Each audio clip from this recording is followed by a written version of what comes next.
if you can't do either one of those, you have negligently sent a round downrange. Yes. Right. Welcome to Whiskey, Lead, and Steel. Feelings Hurt While You Wait, the official podcast of Aggressive Defensive Solutions. I'm Lee Curling, and this is Ric Sutton. And Rick, before we start, I think you have something you want to say. I do. First things I'd like to say is I'd like to say a big shout out to the W3, Women with Weapons Shooting Club out of Virginia Beach, Virginia. Great bunch of ladies, fantastic folks. They are where the next generation of Bo Katan and Valeria from Conan the Barbarian are coming from. They're badasses, man. You're right. They are a pack of Shield Maids. And they gave us the official Caffeine magazine. I was going to call it a whiskey magazine, but Lee said that there's too much space here for whiskey, so he was hating on the Irish. But great cup, great bunch of ladies, great bunch of Shield Maidens. Love to see them out on the range. And I'd like to throw a shout out to our buddy Ron Ellers. If you happen to be in the Charleston, South Carolina area and you want to get some good training, Ron was in the Marine Corps with me, and then he was in the Army. He was a Portsmouth cop, and then he went and became a federal agent. And he was a cruise instructor with us for quite some time, and we had a blast with him. Then he got a really good job teaching down at FLETC in Charleston, and now he is available to train you if you happen to be in the area. So if you're not able to make it to Virginia Beach and train with us, and you're down in South Carolina, step in to see Ron. He's a great dude. So shout out to him. Alrighty. Thank you. I appreciate that. You want to throw out his website? Oh, yeah. Sorry about that. That is Paratus Protective Services. Correction. ParatusProtective.com. ParatusProtective.com. Dun, dun, dun. I'll put a link in the cool, description. Yeah. So, technical guy. Ground pounder dude. All right. So we got a couple of questions that we've Thanks had. to the W3. Yeah, they sent us some questions. Most, yep. All W3 questions. So let's go back. I figure we can just go back and forth. So absolutely. The first question is that was asked is, what or whom should we read from a gunfighting or just gun, and why? Yeah, absolutely. So the list of guys that I've got here right now is kind of an older list, but and I'm going to make the 1911 crowd happy here. Hey, look, just because it's an old piece of work does not mean that it's irrelevant. I mean, could be less relevant. Kind of irrelevant. Anyway, so first and foremost, the first, and I've read articles and books by all of these folks. I find them to be really good reads, and the information, even if some of it's dated, only because of the mechanics of what they're talking about. Like Elmer Keith's talking about shooting revolvers. Well, a gunfight is a gunfight is a gunfight. It's a fight, right? So, first and foremost, I strongly recommend Jeff Cooper. Jeff Cooper was the guy who created Gunsight. He's responsible for the Cooper Color Code. Both of those were trend-setting and game-changing things. The Principles of Personal Defense, pretty good read. I've got a copy of it. To ride, shoot straight, and speak the truth. Dude, you ought to read that just because of the fucking title, right? Yeah. And then the Complete Book of Modern Handgunning. I think he wrote it in the 60s. A lot of the fighting aspect and the psychological aspect of it is very, very relevant if the methodology is not necessarily what we're up to. Then another big guy. This is another guy who's a game changer. Jim Cirillo, Cirill. New York City's most famous gunfighter. I mean, he's the guy who came up with the Stakeout Squad, all kinds of stuff. He wrote a book called Guns, Bullets, and Gunfights. Fantastic read, lots of good information. And then there's a book about him, about gunfighting that somebody else wrote. Damn good read. Bill Jordan, no second place winner. This is one of the original combative mindset things. Bill Jordan was a Border Patrol guy and a deputy sheriff down in Texas in like the 30s and 40s. Cool stories. Elmer Keith. The best one that I like that he wrote that I think is most applicable today is Hell, I Was There. Elmer Keith is the guy who gave us the 44 Magnum. Pretty damn cool, right? And then, of course, no modern writing about combative mindset and deadly force reading would be complete without talking about Dave Grossman. Oh, no, absolutely not. Yeah, right. Colonel Grossman, yeah. Mm-hmm. I mean, some of the definitive work, especially in the modern era. Mm-hmm. So, to that end, you've got On Killing, his first book, On Combat, the second one, and then Warrior Mindset. I've read all three of them. On Combat, On Killing. It's been a long time. Yeah, it's been a long time since I've read those, but yes. I bought that at a street survival seminar. On Combat, we might have gone to that one together. I think we did. We went to a couple of those way back. I filched from my stepdad's library. I may or may not still have that, or I may have given it to John McLucky. Who knows? And then, last but not least, there's a lot of stuff that Masad Ayub has written, and Masad Ayub, of course, he's in the digital age now. Lots of good material out there. I say this, these are all good reads. There's a whole bunch of good stuff out there. Mark Lonsdale has written a bunch of good stuff. Understand that most of these books were written in a time when everybody was carrying wheel guns, where they were carrying 1911s. Body armor was not prevalent. Hell, body armor wasn't even a thing. Right. And so some of the tactics were driven by that, and some of the concepts were driven by that. But by and large, a lot of the psychological and intellectual stuff really comes into play. So I strongly recommend all of those. And then, what about you? Is any of the stuff that you've...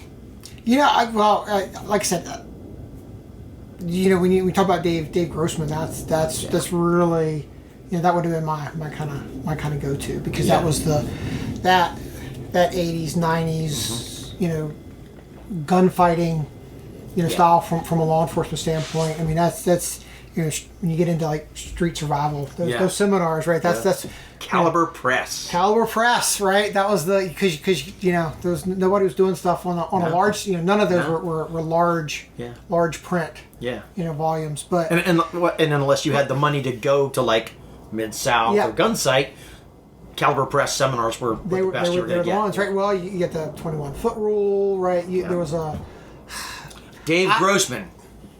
Anybody who talks about sheepdogs and sheepdog response, Dave Grossman's the guy who came up with that. Yep. Well, I mean, and I was going through and I found a VHS video from one of those. Oh wow! And it's the biker, sitting on his hog and unscrews the gas cap, and it's got the dagger in it. The dagger in it. Yes, you know exactly what I'm talking about, right? Yeah, absolutely. Turns around and jams him right square in the heart, right? And it's all about the mindset, right? All about mindset, and you're right. I mean, it's funny because as you were going through there, all I could think of was when our buddy fridge operator said, in a video that we had done together, he's like, they're kind of old school.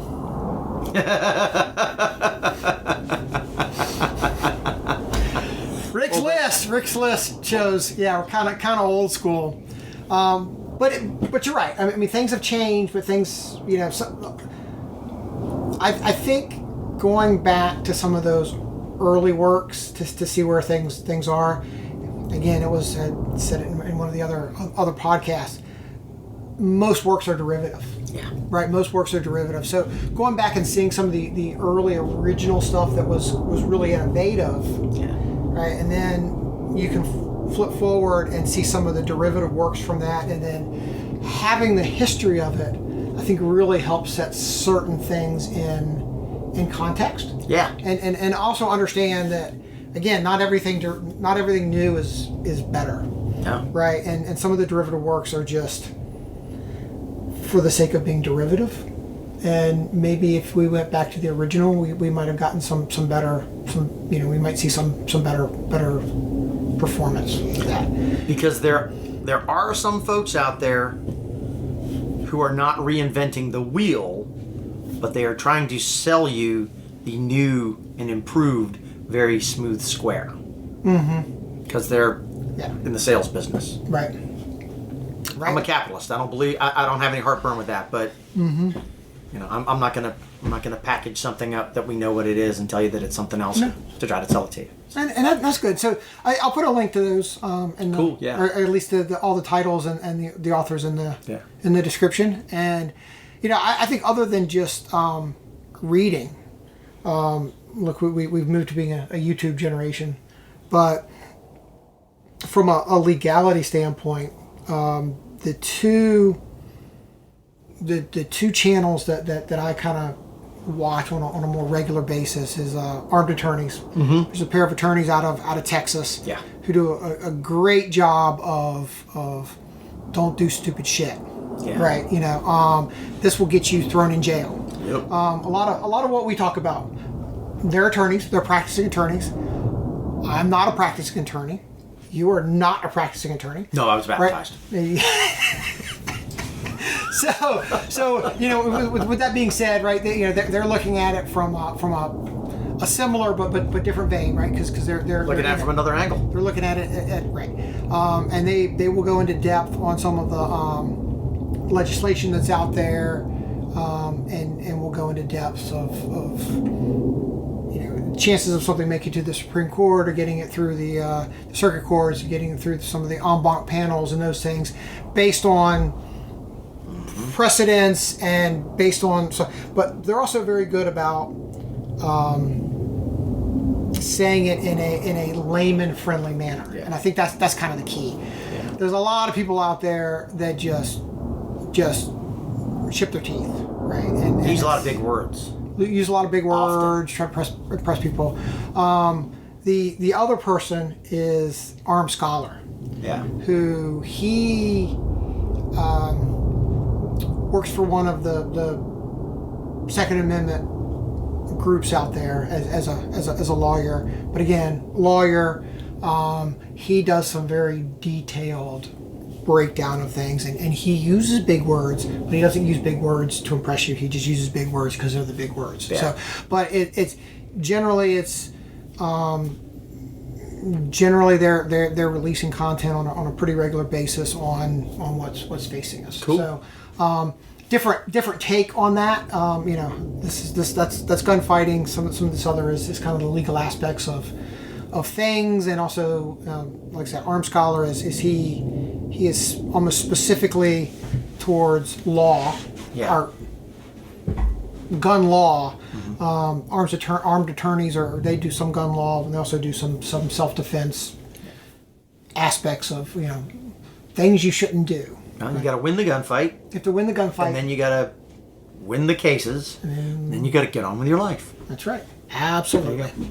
All right, so I think that was pretty good. A good rundown on that. Good list of stuff to read. And if anybody out there has anything that they want to recommend, shoot us a email at info@AggDefSol.com so we can get it up there. Right?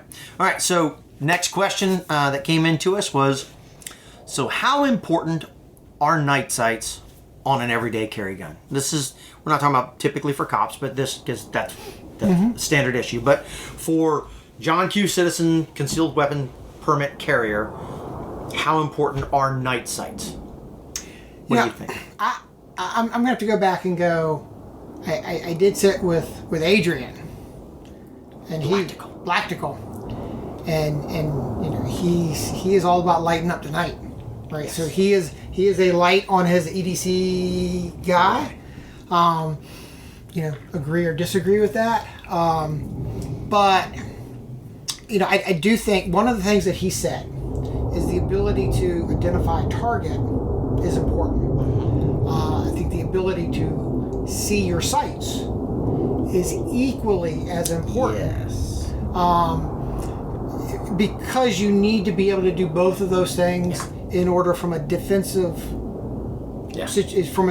standpoint, you as a civilian, I'm defending myself, you have to be able to identify your sights, and you have to be able to identify your target before you press the trigger. Yes. If you can't do either one of those, you have negligently sent a round downrange. Yes. Right? And by downrange, I mean away. Yeah, away from you. Away from you. And not on an actual range, on the two-way range.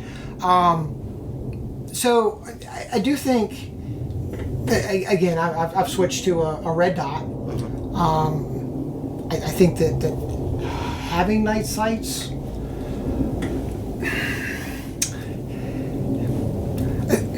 I'm going to squirm a little bit and be a little waffly. I'm going to pretend to be a politician for a second. You mean like somebody who's running for the governor of Virginia? Yeah, maybe. Write-in candidate. So I think that the ability to be able to identify your target is what's critical. Yes. Being able to identify your sights in low light is critical. And we know that the vast majority of defensive encounters are in low light. In low light. So I want to be careful when I say night sights in that I think you need to be able to have sights that you can identify in low light.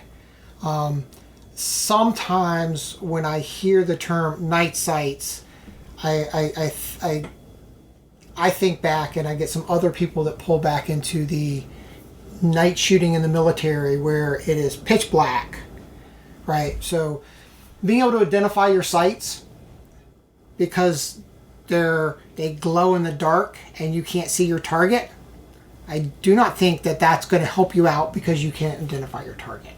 So I'm going to say I think that they're important. As I've gone and waffled back and forth, I do think they're important because you need to be able to, because most encounters are in low light, but I do think that we need to be careful in setting the expectation of how low light can you actually effectively return fire. So I'm going to not waffle at all. You're not. I know you're not going to waffle right? at all. And I am going to, I'm going to partially depart from your concern on this one. So first things first. Mm-hmm. So the first thing I'm going to address is the how important are they? Well, the fundamentals of marksmanship require that you are able to get a good sight picture before you start sending rounds toward the target. If you can't identify the sights, if you can't line the sights up, you can't get a good sight picture. Mm-hmm. Now, if you are blazing away in the Stygian darkness, but you can see your light, you can see your sights, you're wrong. If you can't identify that your target is in fact a threat, then you got no business shooting it.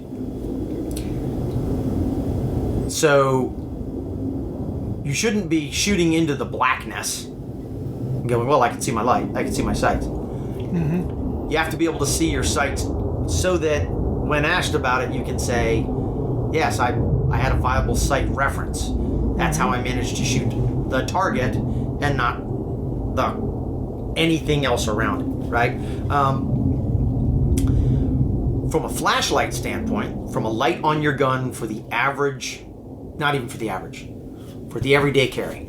If you are carrying, if you're not a cop and you're not in the military, and you are therefore not pursuing bad guys into the dark, I think, based on observation, that it adds too much time, energy, and effort to your draw and presentation and first shot for you to monkey with a light. I will agree with that. Which is why I also don't like external lasers, because we found that you spend way too much time looking for the red dot when in fact you could just get a sight picture. Mm-hmm. So I think putting the light on the gun so that you can light up the target, which if the target is completely lighted, well then shooting with blacked out sights is no big deal. Mm-hmm. But I think realistically, if you're talking about from a defensive standpoint, real world defensive shooting is halitosis distance, which means that speed is more important than being able to tell what color shirt the guy's wearing. Being able to see your sights and get a good sight reference is more important to me than putting a flashlight on the gun. So I'm a big believer in at least a glow-in-the-dark front sight. But I think you might as well just get all three. And when I first became a cop, right, when I first carried a gun, we had the newest, coolest Novak 3 white dot sights. There were nobody had tritium at that time, right? Since I've been able to put tritium sights on my guns, all of the guns that I carry have tritium sights.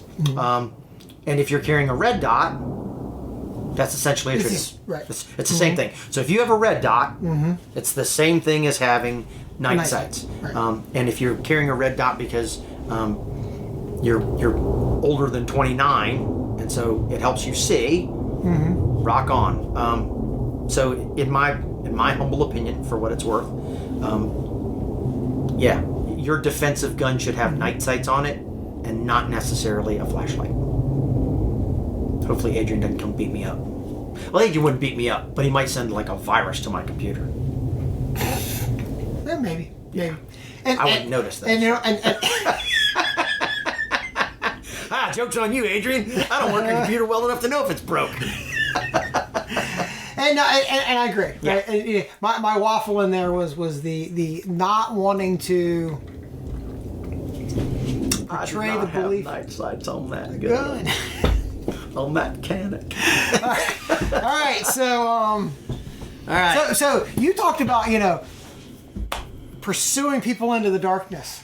Oh, that kind of lends to this last question. All right, batten down the hatches. Brace yourself for heavy rolls. That somebody from W3 sent of going, it's a defense. It sounded like it was a defensive handgun, and it was like, what is one man CQC in defensive handgun? Yeah, what they said was, I saw this advertised. Okay. And I wasn't sure what it was. Can you tell me what it was? Okay. So what are your initial what is your initial thought there? So my initial thought about what is one man CQC.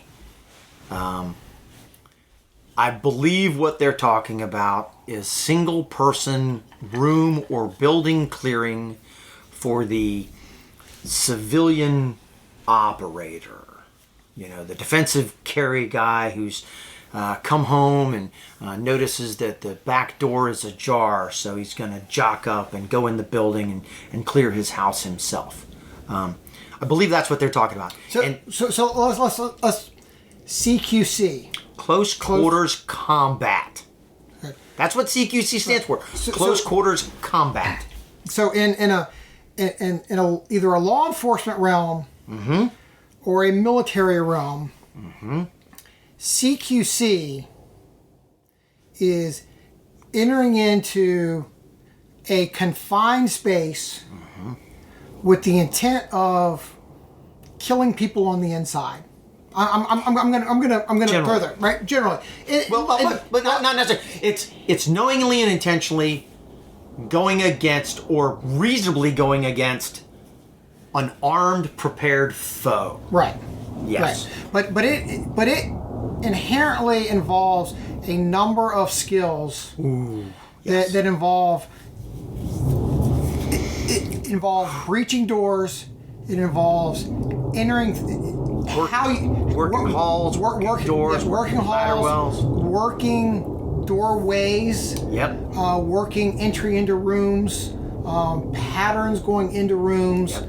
A huge number of very complex skill sets, and we kind of had a discussion about this way back, right? Yeah. And I think that my ending statement on that is I did that for 20 years.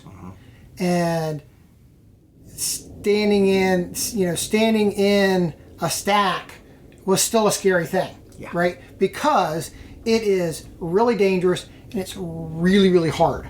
Yes. But we worked in teams, right, of multiple individuals, right?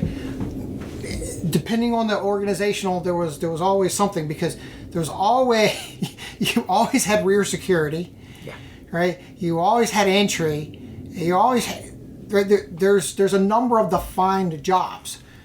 Now, so when I hear the term one-man CQC, Poser. and defensive handgun, I wonder, is it trying to create a sexy term for, hear me out, we all know when we hear the bump in the night, as a civilian, as a defensive carry, your job is to go to the door, lock your bedroom door, barricade yourself in, call the police. Who actually know how to fucking do this. Right. That's it. Right now, that is the path to not getting yourself sued into homelessness is most likely that. Yes. Because when the person kicks in your bedroom door, you got a pretty good chance with the jury of having a decent attorney in the civil case, because you won't go to criminal for that, to go, no one will kick in someone's bedroom door in a living space unless they intend harm on the person on the other side. Yep. And most jurors at that point are going to go, Yep. yeah, you're absolutely right. If someone kicked in my door, I would be afraid for my life too. Yes. You jock up and you go running through your house Get my appendix carry on. right, like Rambo. Turn my head around backwards. Right, like John Wick. John Wick JV. So you're then going on the offense right now. Castle Doctrine, all kinds of stuff. You may be legally okay to do certain things, but I'm gonna walk back a little bit and go, maybe this is just a sexy term for the, you know what? I have kids in my house, so I need to move outside of my bedroom, move forward so I can protect the other members of my family, so I can collect them up. Maybe that is. In a defensive handgun class, is that reasonable training? To teach somebody enough to go, here's how you can get out of your bedroom to collect up other members of your family that you're responsible for.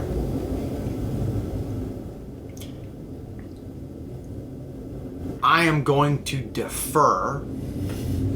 I'm gonna give my opinion, and in my opinion, I'm going to defer to the opinion of the training cadre of the OSS Jedburghs.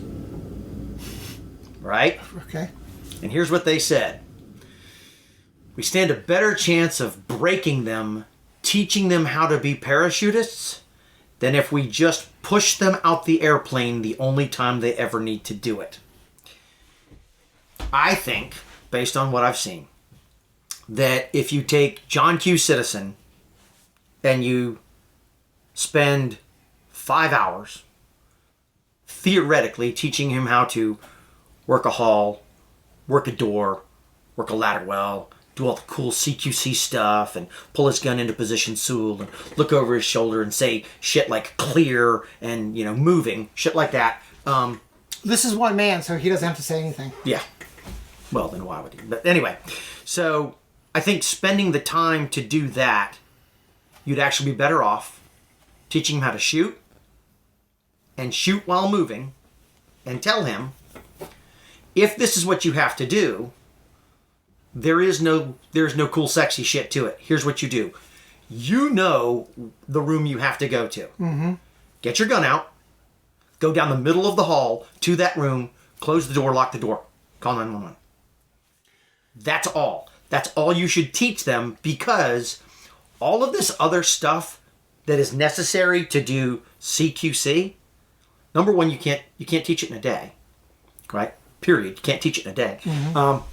And I think you run a very serious risk when you go, hey, come out and I'm going to teach you one-man CQC.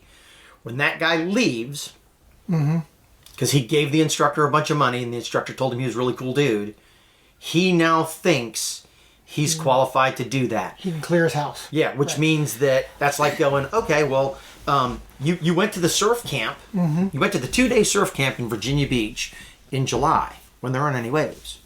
So clearly, when you're on vacation, you should go to the North Shore and surf Diamond Head because you've been taught how to surf.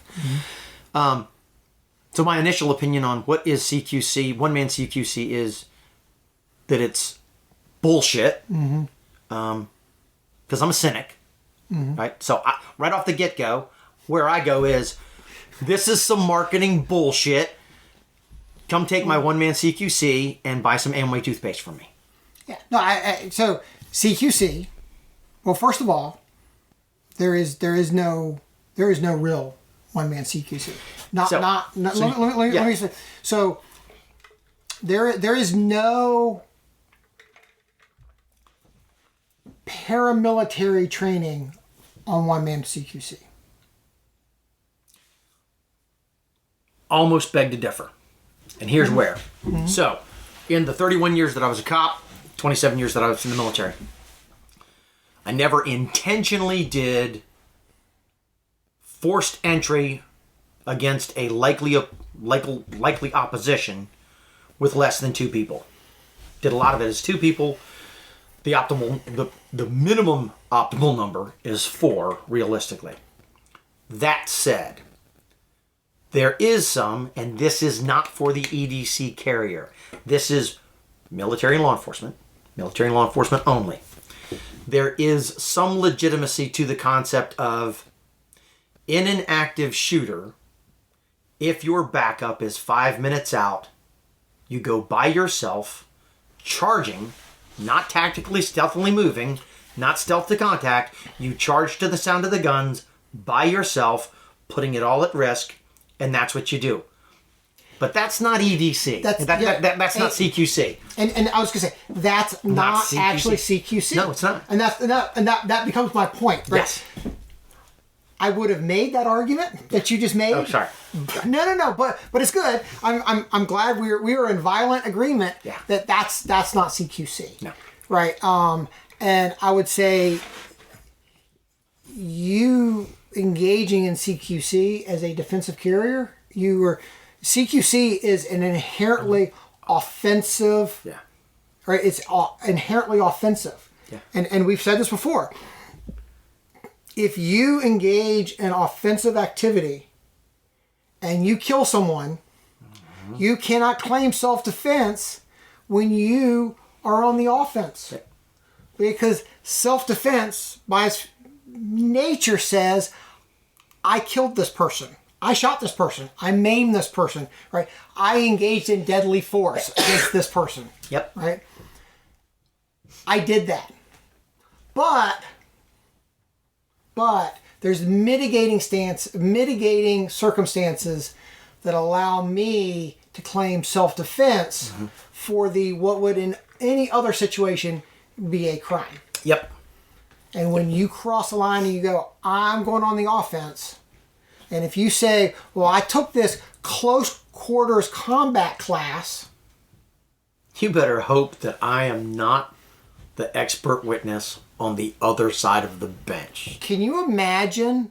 Because I'm going to eat all of your breakfast. Can you imagine what the prosecutor would bring for